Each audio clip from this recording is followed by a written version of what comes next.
नमस्कार, स्वागत है आप सभी का। आपके साथ मैं हूं पुनीत। खबरों की भागम भाग में कुछ खबरें होती हैं खास, जो जरा अलग अंदाज और अलग तेवर की वजह से बनाती हैं एक अलग पहचान। और ऐसी ही खबरों को लेकर आते हैं आपके लिए खास पेशकश। आज हम आपको दिखाएंगे टाइग्रेस ऑन ट्रेल से, जो दे रही है खास संदेश। इसके अलावा होगी अनमोल की कहानी, जिसने आईआईटी में कामयाबी हासिल कर अपने माता पिता का सीना गर्व से चौड़ा कर दिया।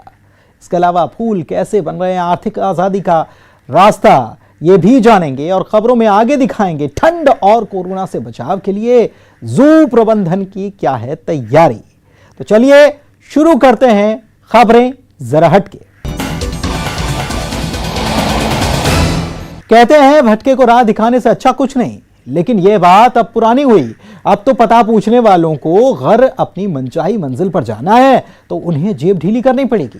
भोपाल में एक शख्स पता पूछने वालों से इतना परेशान हो गए कि पूछिए मत। उस शख्स का दर्द ऐसा कि पूछिए मत। पिछले 5 साल से वो शख्स जैसे कोई पूछताछ केंद्र बन गया हो। फिर पता पूछने वालों से पीछा छुड़ाने के लिए उस शख्स ने तरकीब निकाली, और जो तरकीब थी वो देखेंगे तो आप भी हैरान रह जाएंगे। 5 साल का टेंशन 1 महीने में छूमंतर हो गया। देखिए, 5 रुपए दीजिए, पता लीजिए, और यहां पता बताने की मुफ्त सेवा बंद है। देखिए, ऐसे ही हाथ जोड़कर नमस्कार कर रहे हैं भोपाल के दशरथ रैकवार की जान बची तो लाखों पाए। कि भैया बहुत हुई, अपना फ्री में पता बताएंगे, जेब ढीली करें, तभी मनचाही जगह पर आप जाएंगे। सूरमा भोपाली से भी ज्यादा मशहूर हो रही है इनकी एक तरकीब। ये तरकीब भी हम बताएंगे, पहले वो बीमारी तो सुनते जाइए। वो बीमारी है, अरे दादा पता बताना, फला जगह पर जाना है। अच्छा, टाइम कितना लगेगा, कैसे पहुंचेंगे? इंसानियत के नाते इस सबब के काम को बड़ी शिद्दत से करते आ रहे हैं दशरथ, लेकिन पता पूछने वालों से ऐसे परेशान हुए कि कह रहे हैं अब तो हद हो गई। परेशानी ये रहती कि साहब मुझे बार बार उठ के जाना पड़ता है। यहाँ से गाड़ियों पे लोग बाग अंदर ही बुलाते हैं, कारों में जाते हैं तो लोग बाग बुलाते हैं मुझे बार बार, तो मुझे परेशानी तो होती है साहब आने जाने में। कहाँ जाना था आपको, कहाँ का पता पूछ रहे थे? मुझे न्यू मार्केट जाना था। ठीक है, अब दादा ने एड्रेस बता दिया? बता दिया। अब आपकी मंजिल आसान हो गई या फिर आपको भटकना पड़ता? बहुत आसान हो गई। भोपाल के शिवाजी नगर में सुलभ शौचालय के कर्मचारी दशरथ रैकवार की ड्यूटी सुबह 6 से रात 10 बजे तक है, लेकिन ड्यूटी से ज्यादा इन्हें तो उन लोगों की नौकरी करनी पड़ती है जो आते हैं और पता पूछकर चले जाते हैं। पता भी ऐसा वैसा नहीं, पूरी बाल की खाल लोग निकालते हैं। नौकरी से ज्यादा इन पता पूछने वालों की नौकरी करनी पड़ती है दशरथ रैकवार को। ये साहब 1 महीने से मैं ये सब कर रही हूँ साहब यहाँ पे। और कब से परेशान हैं कि लोग आते हैं? कितने लोग रोजाना आ जाते हैं? 40-50 आदमी करीबन, 40 कभी 50 कभी 100 ऐसा भी हो जाता है। आपका स्वास्थ्य भी खराब रहता है इसलिए बार बार? स्वास्थ्य भी खराब रहता है मेरा साहब। रोजाना 50 से 60 लोग आते हैं। पिछले 5 साल से दशरथ इन पता पूछने वालों से ऐसे परेशान हुए कि पता पूछने वालों के इस टेंशन से निजात पाने के लिए उन्होंने एक नायाब तरीका ढूंढ निकाला और लगा डाला टेबल पर ये बैनर कि अब पता बताने का चार्ज लगेगा। मुफ्त सेवा नहीं मिलेगी भैया, 5 रुपए में भोपाल की गलियों का ठिकाना मिल जाएगा। पैसे कुछ लोग दे देते हैं, कुछ लोग नहीं भी देते हैं, और अस्पताल वाले आते हैं अस्पताल का पूछने के लिए तो उनको मैं ऐसे ही बता देता हूँ पता। मैं तो सवेरे 6 बजे से लेकर तो रात के 10 बजे तक बैठता हूँ सर। हाल ये है कि पिछले 1 महीने से टेंशन फ्री है दशरथ, सुकून की सांस ले रहे हैं। जरूरतमंद लोगों की आज भी दशरथ मदद कर रहे हैं। ये सबक उन लोगों के लिए भी है जो बेवजह लोगों को परेशान करते हैं। अब पता पूछने वाले रुपयों का बैनर देख अक्सर उल्टे पांव लौट जाते हैं। ये दशरथ जी हैं जो यहाँ पर बैठते हैं और इन्होंने इस तरह से पूछताछ केंद्र खोल रखा है। मगर कुछ लोगों को मदद मिल जाती है, मगर कुछ लोग जब पता नहीं बता पाते हैं तो वो इनसे अपशब्द कहते हैं, परेशान करते हैं और यहाँ से चले जाते हैं। कैमरा पर्सन उवैद खां के साथ जितेंद्र शर्मा, न्यूज़ 18 भोपाल। मध्य प्रदेश में महिलाएं कितनी सुरक्षित हैं, इसके लिए महिलाओं के एक समूह ने अनोखी पहल शुरू कर दी है। ये महिलाएं बाइक से भोपाल से रवाना हुई हैं। 15 महिलाओं का ये ग्रुप न केवल पर्यटन को बढ़ावा दे रहा है, बल्कि लोगों को यह भी बता रहा है कि एमपी खास है और सुरक्षित भी है।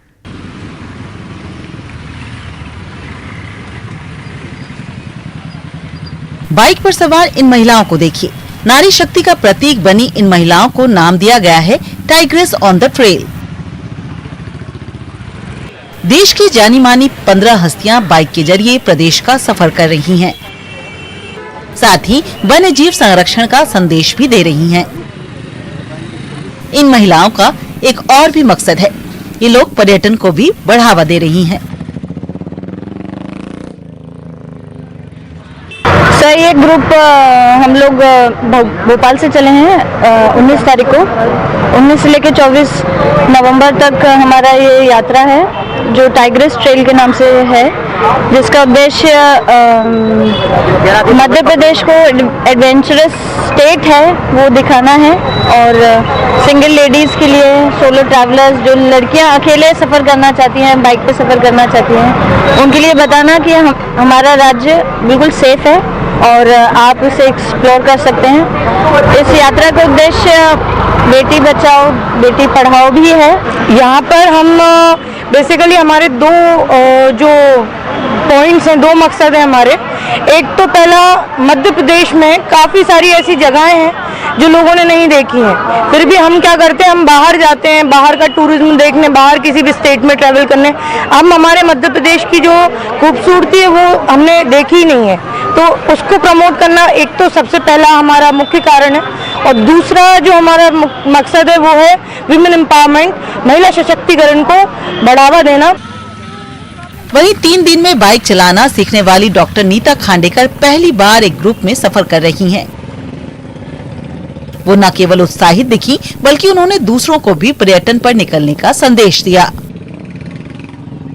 ये जो बहुत लंबा ग्रुप के साथ, इतने बड़े ग्रुप के साथ ये पहला राइड है, और एमपी बहुत सेफ है, जो किसी भी ट्रैवलर के लिए, विमेन ट्रैवलर के लिए बहुत सुंदर जगहें हैं।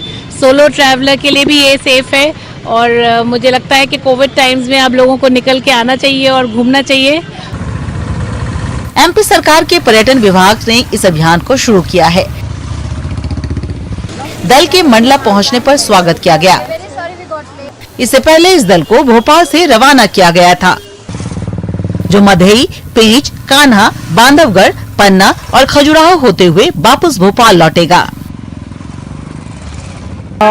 ये मिनिस्ट्री ऑफ टूरिज्म, इनफैक्ट हमारे मध्य प्रदेश सरकार में और टूरिज्म विभाग के माध्यम से ये एक अभिनव पहल शुरू किया गया है, जिसमें विभिन्न जिलों में जो हमारे स्पेशली जहाँ पे टाइगर रिजर्व पार्क्स हैं, वहाँ पे ये महिला राइडर्स की जो पूरी टीम है वो वहाँ के विजिट कर रहे हैं। इसके 2 उद्देश्य हैं। एक तो जो जनरल अवेयरनेस है with respect to tiger conservation, wild life conservation, एक तो वो है।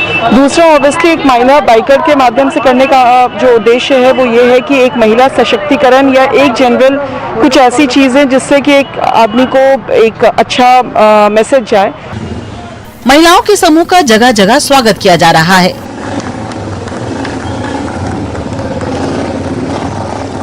वहीं ये महिलाएं आत्मनिर्भरता के साथ महिला सशक्तिकरण का भी संदेश दे रही हैं, जो काबिले तारीफ है। उम्मीद है कि लोग इनकी अपील पर निकलेंगे और एमपी के पर्यटन स्थलों पर भीड़ जुटेगी।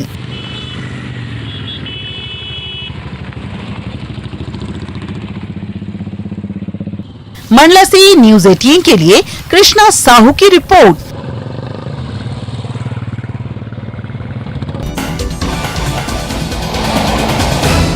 प्रतिभा कभी सुविधाओं की मोहताज नहीं होती है, और इससे साबित किया है भोपाल के एमपी नगर की झुग्गी में रहने वाले अनमोल अहिरवार ने। बेहद गरीब अनमोल को आईआईटी कानपुर में एडमिशन मिला है। अनमोल का एक और भी सपना है, और क्या है वो सपना, आइए जानते हैं।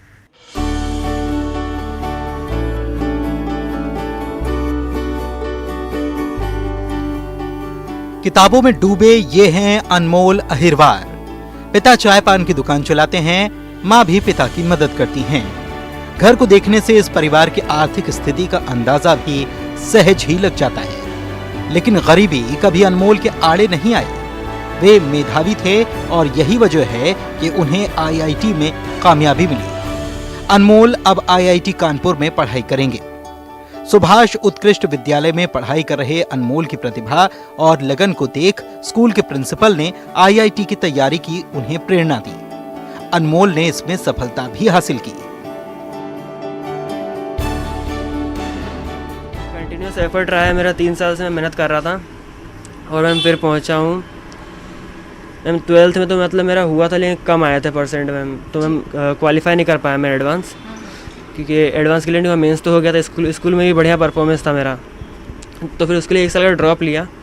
तो मैम प्राइवेट कोचिंग करी मैंने, तो मैम स्कूल वाले को थोड़ा सपोर्ट था क्योंकि एक्सीलेंस से पढ़ा हुआ था 12th में, तो कोचिंग वाले ने देखी कंडीशन देखी, कोचिंग वाले सर ने फीस भी उनने कम ली, तो मैम सपोर्ट था।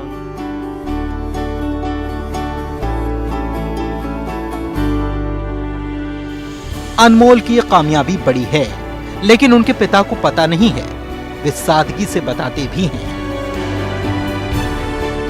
ये मालूम है कि पढ़ रहा है बच्चा, लेकिन ये नहीं जानते थे IIT क्या है, इसमें चला गया है, अभी भी नहीं समझ में आ रहा है। लेकिन सब लोग हाँ क्या हो रहा है, सब लोग आ रहे हैं, यही पूछ रहे हैं, यही बता रहे हैं। अपने बच्चे पे गर्व तो जरूर होगा। हाँ ठीक है ना, पढ़ता था बच्चा, जानते थे कि पढ़ेगा, अच्छे पढ़ेगा। 2 कमरे के मकान में रहने वाले अनमोल के पिता एक कमरे में दुकान चलाते हैं, जबकि दूसरे में पूरा परिवार रहता है। IIT के सपने को पूरा करने के बाद अनमोल का एक और सपना है, और वो IAS बनने का है।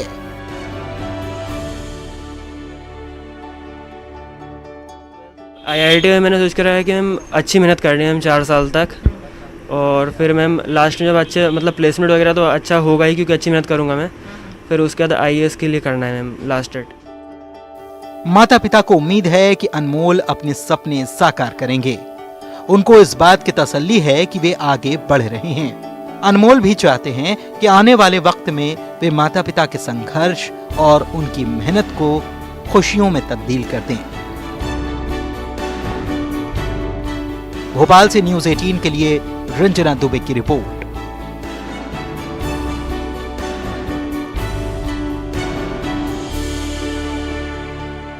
और चलिए अब मिलते हैं धमतरी की महिलाओं से, जिनके जीवन में फूल खुशबू बिखेर रहे हैं। यहाँ पर महिलाएं फूलों की खेती कर आत्मनिर्भर बन रही हैं। 13 महिलाओं ने मिलकर अपने समूह का गठन किया है और अब ये समूह हर हफ्ते 800 रुपए कमाने लगा है।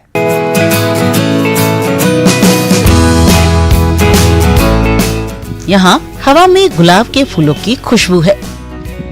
कतार में गुलाब के पौधे लगे हैं। यह कोई बागीचा नहीं है, यहाँ फूलों की खेती हो रही है। तस्वीरें देखिए, तस्वीरें गेंदे के फूल लगे हैं। कुछ महिलाएं पौधों की देखरेख कर रही है। तस्वीरें धमतरी के सोरम भट्ट गांव की है। खेतों में काम करने वाली महिलाएं स्व सहायता समूह की हैं। समूह में कुल 15 महिलाएं हैं। इन लोगों को खेती के लिए जमीन ग्राम पंचायत से मिली है।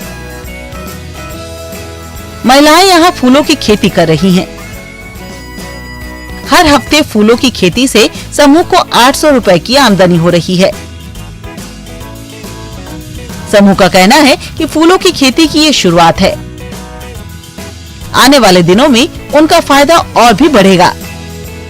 खेती का कहते हैं, पहली मांदा तीरे हन, ओकर बाद छोटे छोटे पौधा लगा हन और एमे कोड़ा देहन, गोबर खाद डाले हन, तब यह छोटे से रही से ज्यादा बड़े नहीं हो रही, तब के फूले चालू हो रहे। अच्छा, जमीन कहाँ से मिली समझ? ग्राम पंचायत से, जिला सीओ के आदेश।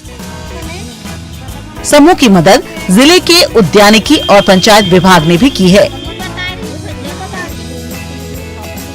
खेती के लिए इन महिलाओं को न केवल विभाग ने प्रेरित किया, बल्कि आर्थिक मदद भी की।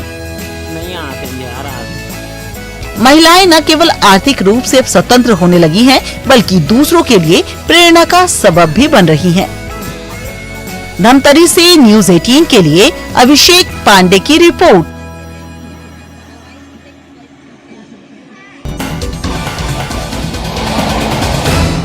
नैनीताल में कड़ाके की सर्दी पड़ रही है।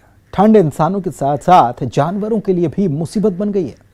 एक मुसीबत और भी है और वो है कोरोना। लिहाजा नैनीताल के जू में जानवरों के लिए खास इंतजाम किए जा रहे हैं। आइए आप भी देखिए।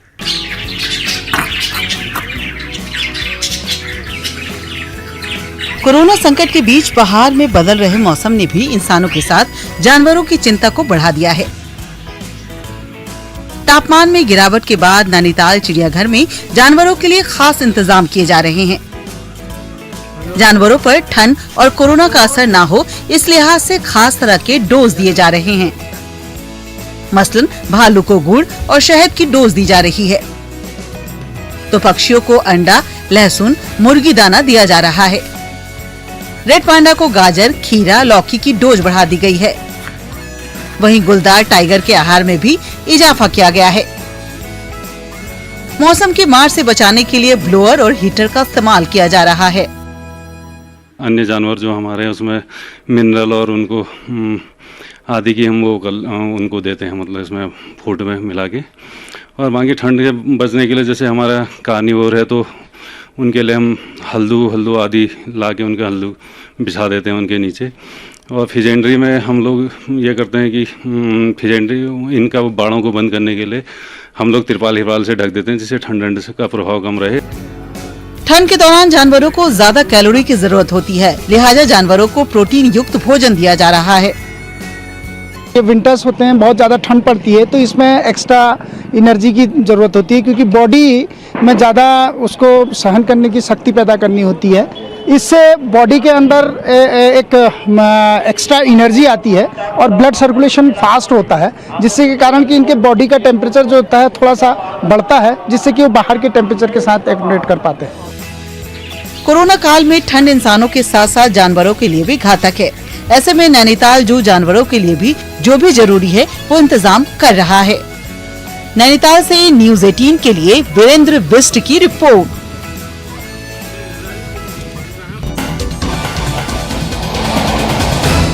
महाराष्ट्र के नंदुरबार में बेहद सुदूर इलाके में आंगनबाड़ी केंद्र में बच्चों की पढ़ाई जारी है। आदिवासी बहुल इलाके तक पहुंचने के लिए सड़क नहीं है, लेकिन एक आंगनबाड़ी वर्कर की वजह से यहां पर पोषण आहार जरूरतमंदों तक पहुंच रहा है। ये रिपोर्ट जरा देखिए।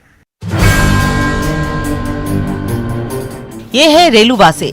नाव की चप्पू को चलाती रेलू ने इस नाव को किराए पर लिया है ताकि वो अलीघाट और दादर जा सके, साथ ही जरूरतमंदों तक सामान पहुंचा सके। रेलू बासी आंगनबाड़ी सेविका हैं और कोरोना संकट के बीच वो अपने कर्तव्यों को बखूबी निभा रही हैं। गांव में गर्भवती महिलाओं तक न वो केवल पोषक आहार पहुंचा रही हैं, बल्कि स्कूल में बच्चों को पढ़ा भी रही हैं। लेकिन गांव तक पहुंचना रेलू के लिए आसान नहीं है। इसके लिए 18 किलोमीटर का सफर करना पड़ता है, नदी पार करनी पड़ती है, कई बार खुद नाव को खेना भी पड़ता है, लेकिन वो ये सब करती हैं।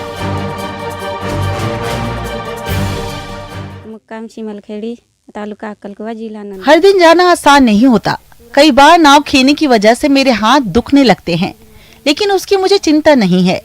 जरूरी ये है कि बच्चे और उनकी माँ तक पोषण आहार पहुँचे ताकि वो स्वस्थ रह सके। मैं तब तक इन गाँव में जाती रहूंगी जब तक कोरोना महामारी कम नहीं हो जाती। मगमी सता ढूंगी चालू।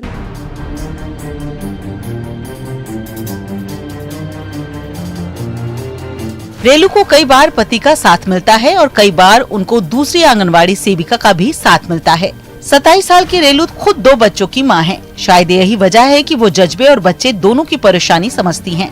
कोरोना से पहले आदिवासी उनके पास पोषण आहार और दूसरी जरूरत के सामान लेने आ जाते थे, लेकिन महामारी के फैलने के बाद आदिवासियों ने आना बंद कर दिया। लिहाजा रेलू ने जरूरतमंदों तक जरूरी सामान पहुँचाने का खुद फैसला लिया। आंगनबाड़ी सेविका के जज्बे की सीएम ने भी तारीफ की है। Bureau report, news 18।